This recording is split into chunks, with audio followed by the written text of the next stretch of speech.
এবার বলবো আমরা গোল দিতে এসেছি। আলেমরা প্লেয়ারের দায়িত্ব নিয়ে বাংলাদেশের জনগণকে সাথে নিয়ে আমরা গোল পোস্টের কাছে গিয়েছি। এবার গোল করি, বাংলাদেশের মানুষের বিজয় তাদের হাতে আমরা তুলে দেব। যদি সিন্নি খেতে হয় তাহলে মোল্লাকে চিনি সিন্নি খেতে হবে, মোল্লা বাদ দিয়ে আর কাউকে সিন্নি খেতে দেওয়া হবে না। আলেমগণ আমরা এখন কেন এটা বুঝতে পারছি না, সেদিন যদি গণভবন টার্গেট করি তাহলে আজকে সেদিনকার খেলোয়াড় হিসাবে আমরা এখনো কেন গণভবন টার্গেট করব না, এখনো কেন জাতীয় সংসদ ভবন টার্গেট করব না, এখনো কেন বঙ্গভবন আমরা টার্গেট করব না, কেন জুলাই সনদে মাদ্রাসা শিক্ষক ছাত্র আলেমদেরকে স্থান দেওয়া হলো না। আসসালামু আলাইকুম ওয়া রাহমাতুল্লাহ। সুপ্রিয় দর্শক, বাংলাদেশ মাদ্রাসা শিক্ষক পরিষদ আয়োজিত একটা সেমিনার করা হয়েছে। সেখানে অতিথি হিসেবে উপস্থিত ছিলেন ডক্টর শফিকুল ইসলাম মাসুদ ভাই। তো মাসুদ ভাই সেখানে অসাধারণ একটা বক্তব্য দিয়েছেন মাদ্রাসার ছাত্র এবং শিক্ষকদের নিয়ে। কারণ আপনারা জানেন যে এই জুলাই আন্দোলনে মাদ্রাসার শিক্ষক এবং ছাত্রদের ভূমিকা কিন্তু অতুলনীয় ছিল। তো এখন দেখা যাচ্ছে জুলাই সনদ ঘোষণা করা হয়েছে, সেখানে মাদ্রাসার শিক্ষক ছাত্রদের কোনো নামগন্ধ কিছুই নেই। মানে তাদের নিয়ে কাজ করা নেওয়া হয়েছে, এখন তোমাকে কে চিনে, মানে তোমাকে চিনি না, তুমি দূর হও।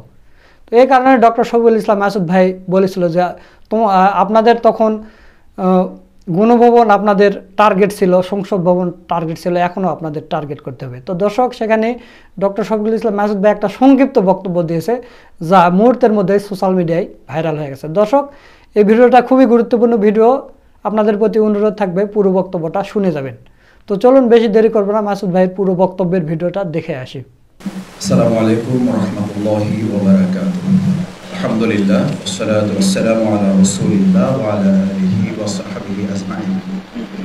আজকে এই গুরুত্বপূর্ণ সেমিনার ছাত্র শিক্ষক ওলামায়ে কেরামের ভূমিকা গণঅভ্যুত্থান পরবর্তী নতুন বাংলাদেশে প্রিয় প্রবন্ধকার ডক্টর রফিকুল ইসলাম ঢাকা বিশ্ববিদ্যালয়ের তরুণ সহযোগী অধ্যাপক, আমার শ্রদ্ধাভাজন সভাপতি, উপস্থিত সম্মানিত ওলামায়ে কেরাম, অতিথিবৃন্দ, বাংলাদেশ জামাত ইসলামীর সংগ্রামী সহকারী সেক্রেটারি জেনারেল, বিশিষ্ট আলেমদ্বীন মাওলানা রফিকুল ইসলাম খান সহ আমার অনেক উস্তাদতুল্য সম্মানিত আলেমগণ এখানে উপস্থিত আছেন, আমার সামনে উপস্থিত আছেন।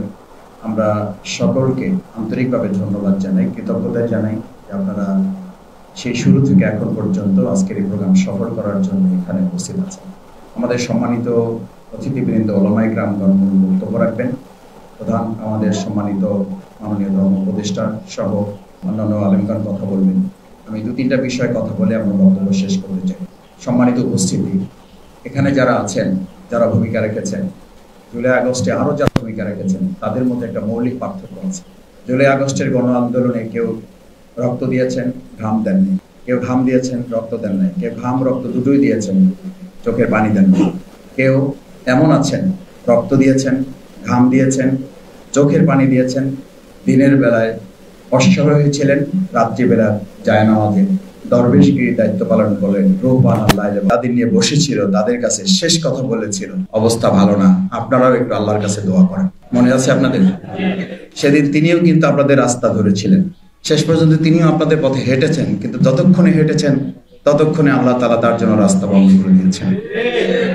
সেই জন্য আমি প্রায় বলি, মানুষ আল্লাহর পথে আসে, আল্লাহর কথা স্মরণ করে, যতক্ষণে আসে ততক্ষণে হয়তো তার কপাল থেকে হেদায়েতের শেষ নিশানাটুকু আল্লাহ তাআলা তুলে নেন। আসতে তো হয়, ওই যে আমরা বলি না, সোজা তো হন, মরার পরে হন। তো মরার পরেই যদি হবেন তাহলে মরার আগে হন না কেন? দ্বিতীয় কথা হচ্ছে, সম্মানিত ওলামায়ে কেরাম, মাদ্রাসার শিক্ষক, আমার প্রিয় ছাত্রবৃন্দ, আমাদের ভূমিকা যদি আলোচনা করি তাহলে আমাদেরকে এবার সিদ্ধান্ত নিতে হবে।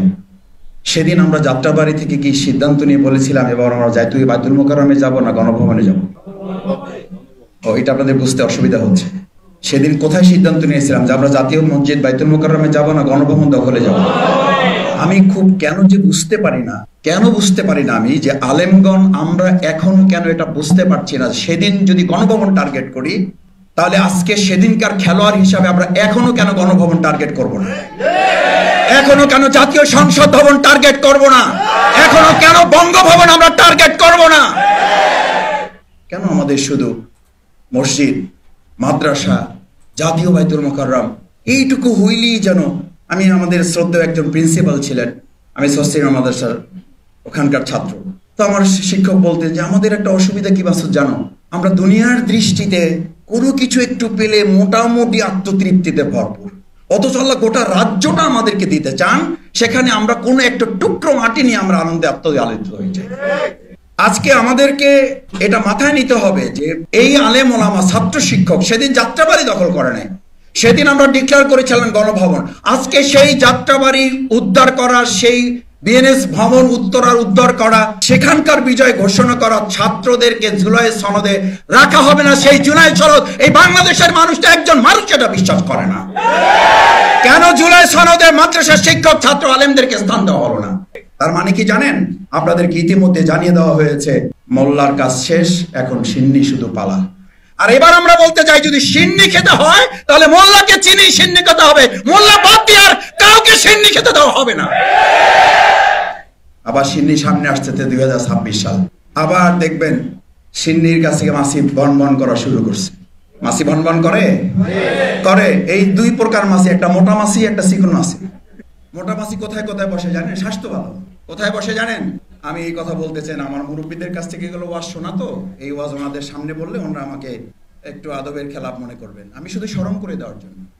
এই মোটা মাছির কাজে হলো কাঁঠালেও বসে, এই মোটা মাছির কাজ হলো মরা গরুর উপরে বসে। কখন মোটা এই মাছিটা আপনার এই কাঁঠালের উপরে বসে আর কখন মরা গরুর উপরে বসে, মরকুরি পরে বসে, এই বোধ শক্ত জিদেদের আলেমরা আমরা কেউ আবার ভুলে যাই, তাহলে শেখ হাসিনার সাথে বাইতুল মোকাররমের ইমাম যেমন পালিয়েছে, ভবিষ্যতেও সেই তথাকথিত আলেমদেরকে আবার রাস্তা খুঁজতে হবে পালাবার।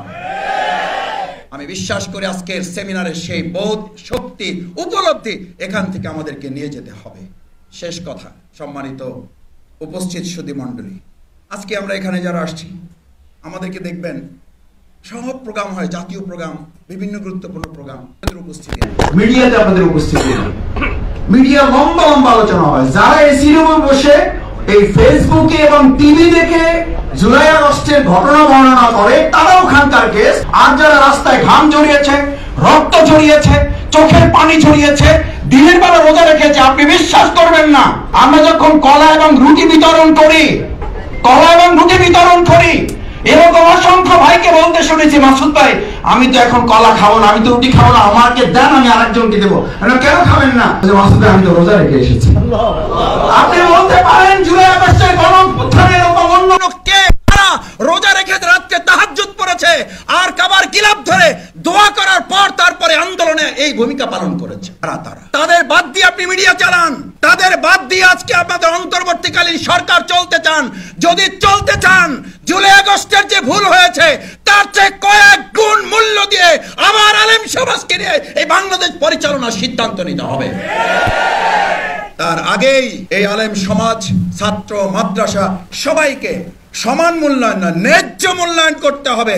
এবারের ঘোষণা, আমরা এবার আর ফুটবল না, এবার আমরা প্লেয়ার। আমাদেরকে যেমন খুশি পিটাবেন, সেই দিন শেষ। এবার ফুটবলের পালা না, এবার আলেমরা প্লেয়ারের দায়িত্ব নিয়ে বাংলাদেশের জনগণকে সাথে নিয়ে আমরা গোলপোস্টের কাছে গিয়েছি, এবার গোল করি, বাংলাদেশের মানুষের বিজয় তাদের হাতে আমরা তুলে দেব। সেই প্রত্যাশা ব্যক্ত করে সেটার জন্য প্রস্তুতি গ্রহণ করার উদাত্ত আহ্বান জানিয়ে আমরা গোলপোস্টের কাছে গিয়ে যেন আর এটা না বলি আমরা সুন্দর দেখতে ফুটবল ভাই, যা পারেন করেন, মারেন আমাদের দিয়ে গোল দেন। এবার আমাদের দিয়ে গোল দিতে বলবো না, এবার বলবো আমরা গোল দিতে এসেছি, এবার আমরা গোল দেবো ইনশাআল্লাহ। আল্লাহ আমাদের কবুল করুন। আসসালামু আলাইকুম ওয়া রাহমাতুল্লাহি ওয়া বারাকাতুহু। সুপ্রিয় দর্শক, আপনারা মাসুদ ভাইয়ের বক্তব্যের ভিডিওটা দেখলেন, তো মাসুদ ভাইয়ের কথাগুলো আপনাদের কাছে কেমন লেগেছে তা অবশ্যই কমেন্ট করে জানিয়ে দেবেন। ভিডিওটা ভালো লাগলে শেয়ার করবেন। সকলকে ধন্যবাদ। আসসালামু আলাইকুম ওয়া রাহমাতুল্লাহ।